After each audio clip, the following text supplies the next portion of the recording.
భగవద్గీత సర్వ మానవాళి కోసం.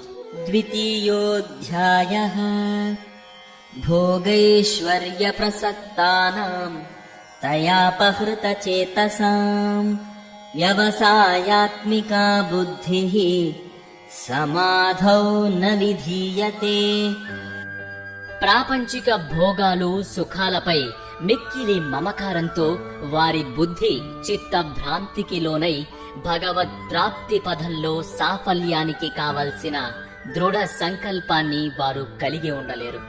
మనస్సుకు ఇంద్రియ సుఖాల పట్ల ఆసక్తి ఉన్నవారు భోగాలు ఐశ్వర్యముల కోసం ప్రాకులాడుతుంటారు. సంపాదనను పెంపొందించుకోవడానికి తమ బుద్ధి వాడుతూ ఇంకా ఎక్కువ భౌతిక సంపత్తి ఎలా సమకూర్చుకుని శారీరక సుఖానుభవము మరింత పొందుదామా అని విచారిస్తూ ఉంటారు. ఈ విధంగా భ్రమకి లోనై భగవత్ ప్రాప్తి పథంలో పయనించడానికి కావలసిన దృఢ సంకల్పాన్ని అభివృద్ధి చేసుకోలేకపోతారు.